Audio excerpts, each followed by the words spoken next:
मी श्रीकांत प्रभाकर मत्तीवार, राहणार अहेरी. आदरणीय राजे धर्मराव बाबा यांच्यासोबत 30 वर्षापूर्वीपासून जुळून आहो आणि हे आमच्या या एरियाचे हे राजे असल्यामुळे आमच्या सामान्य लोकांची त्यांचा पहिलेपासूनच राजकीय सोडून एक आदरचा संबंध आहे त्यांच्याशी. आणि त्यांच्या 1900 म्हणजे विश्वेश्वरराव महाराज यांच्यापासून ते दुसरी काँग्रेस पार्टी तयार केल्यानंतर त्यांच्या जीवनामध्ये पुष्कळ संघर्ष आलेले आहे. वयाच्या 1968 मध्ये राजे भगवंतराव महाराज यांचं निधन झाल्यानंतर बाबाचं वय मॅक्झिमम फक्त 14 वर्ष होतं. त्या 14 वर्षामध्ये बाबावर किती मोठं संकट आलं असेल हे ते त्यांनाच कळलेलं आहे. आणि त्याच्यानंतर त्याने स्वतःच्या मेहनतीने, स्वतःच्या ताकदीने, स्वतःच्या कर्तृत्वाने रात्रंदिवस मेहनत करून जे आज साम्राज्य उभं केलेलं आहे ते त्यांच्या स्वतःच्या मेहनतीने केलेलं आहे. आणि 1993 मध्ये त्यांना नक्षलवाद्याने किडनॅप केलं. त्यावेळी स्नेहलता देवी आत्राम यांच्या नेतृत्वात आम्ही उपविभागीय अधिकारी इथं खूप मोठा मोर्चा नेला. अहेरी विधानसभेतील सर्व कार्यकर्ते वगैरे आलेले होते. त्यावेळी भाभीजी, त्यांच्या घरची मुली, त्यांच्या घरचे परिवारातले लोक व आम्ही सर्वजण लाठी खाल्लेले आहेत त्यांना म्हणजे त्यांच्या नक्षलवाद्याच्या पासून सुटका करण्यासाठी. आणि यानंतर बाबाने या जिल्ह्यामध्ये 4 तालुके नवीन केलेले आहे. एक भामरागड, एक मुलचेरा, कोरची, अजून एक मला आठवत नाही, सॉरी. आणि त्याच्यानंतर बाबांनी एक शिक्षण भगवंतराव मेमोरियल शिक्षण संस्था म्हणून एक काढलेली आहे. त्या शिक्षण संस्थेमध्ये कमीत कमी आदिवासीचे जे काही पुष्कळशे मुलं, त्याच्यामध्ये आज कोणी कलेक्टर झाला, कोणी पटवारी झाला, कोणी पोलीसवाला झाला, कोणी जिल्हा परिषद मेंबर झालेला आहे, कोणी सरपंच झालेला आहे. या सगळ्याला बाबांनी आदराने सगळ्यांनाच हे म्हणजे मदत करून त्या लोकांना स्वतःच्या पायावर उभं केलेलं आहे. 10 वर्ष विधानसभेचे सदस्य नसताना सुद्धा अहेरी विधानसभा असो की गडचिरोलीचा एकही कार्यकर्ता बाबाला म्हणजे सोडून असं गेलेला नाही. बाबाने प्रत्येक कार्यकर्त्याकडे जातीपूर्वक लक्ष देऊन त्यांच्याकडे सगळं म्हणजे त्यांची जे काही त्यांचे अडीअडचणी आहे ते प्रत्येक वेळेस बाबाने दूर केलेलं आहे. आणि बाबाने स्वतःची जमीन ग्रामीण पाणी पुरवठा विभाग म्हणून इथे नळ टाकी झालेली आहे, जे 14 गावाला पाणी पुरवठा करते. त्या गावाला स्वतःची 18,000 फूट जागा बाबाने दान दिलेली आहे. म्हणजे 2009 पासून तर 2019 पर्यंत बाबा विधानसभेचे सदस्य नव्हते.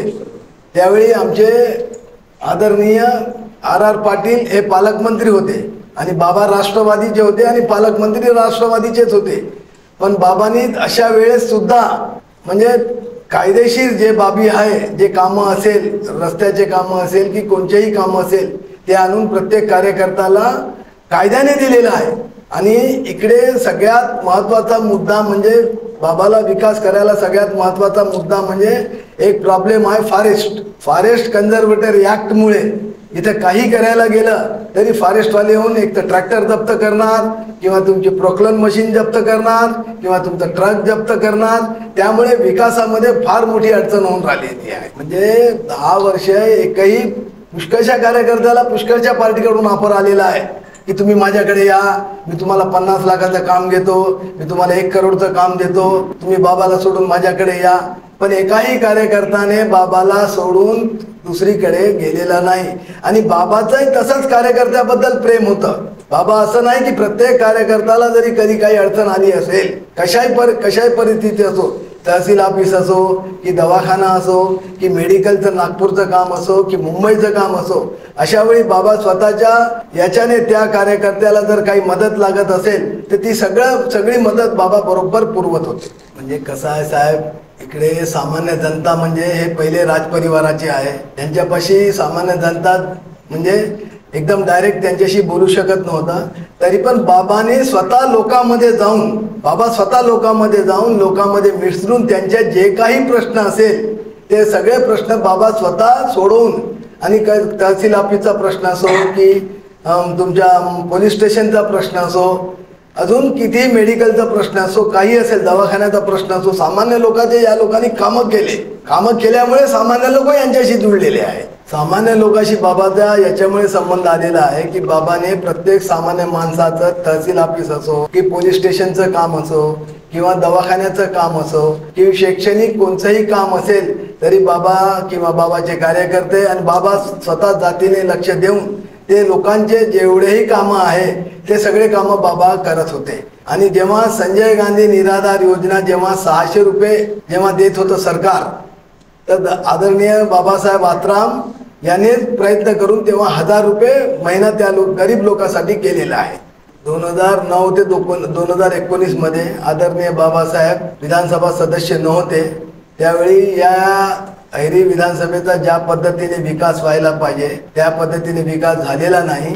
व 2019 मध्ये जेव्हा पुन्हा निवडणूक आली आणि आमचे आदरणीय राजे धर्मराव बाबा आत्राम जेव्हा उभं होत्या, तर प्रत्येक कार्यकर्त्यांनी पायाला घुंगरू बांधून रात्रंदिवस मेहनत करून प्रत्येक कार्यकर्ता तो अहेरीचा असो किंवा आमच्या खेड्यातलाही असो, प्रत्येक कार्यकर्त्याने रात्रंदिवस मेहनत करून बाबाला पुन्हा विधानसभेला पाठवायचं आहे हा निर्धार आम्ही सगळ्या कार्यकर्त्याने केलेला आहे व त्या पद्धतीने आम्ही बाबाला विधानसभेमध्ये 19 मध्ये पाठवलेलं आहे। म्हणजे नावाप्रमाणेच त्यांचं कार्य आहे। धर्मराव म्हणजे धर्मराव आहे, त्यांच्यापाशी कोणीही माणूस जरी काय करून गेला किंवा एका मंदिरला जमीन पाहिजे किंवा गावाच्या विकासासाठी काही पाहिजे असेल तर त्यांच्या तोंडून कधी नाही म्हणून निघत नव्हतं। मी आत्ताच याच्यापूर्वी तुम्हाला सांगितलं आहे की ग्रामीण पाणी पुरवठ्यासाठी 18,000 फूट जागा जी कमीत कमी आज 2-3 करोडची जागा होते, पण लोकांच्या पिण्याच्या पाण्याची समस्या सुटली पाहिजे म्हणून बाबांनी ती जमीन